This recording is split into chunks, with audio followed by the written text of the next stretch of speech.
Tu as l'impression de revivre sans cesse les mêmes scénarios amoureux, avec des partenaires qui ont le même genre de profil, ou des relations compliquées, toxiques, voire même violentes. Peut-être des relations où le respect manque, où tu ne te sens pas valorisé. Parfois, les réponses à nos blocages actuels ne se trouvent pas dans nos propres expériences, mais bien plus loin, dans notre arbre généalogique.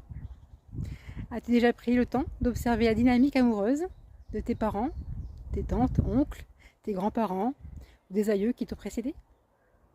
La psychogénéalogie nous apprend que nous portons souvent des héritages invisibles.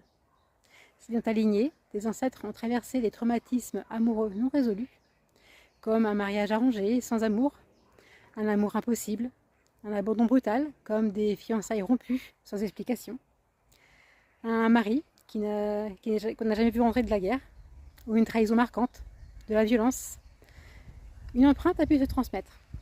Et ces événements créent ce que l'on appelle des croyances limitantes inconscientes, comme par exemple l'amour est synonyme de souffrance, où les partenaires sont par nature instables ou dangereux, où il vaut mieux tout contrôler pour ne pas être détruit.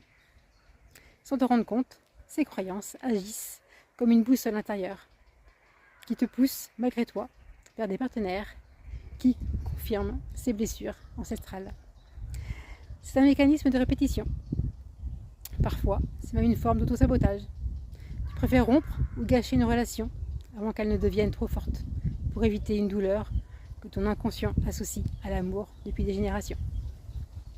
Prendre conscience de cet héritage n'est pas une fatalité. C'est au contraire ta première porte de sortie. Identifier ce qui ne t'appartient pas est le premier pas pour enfin construire une histoire qui t'est propre, libre du poids du passé. Like, partage, et pour réserver ton accompagnement, contacte-moi en privé. Belle journée, à bientôt.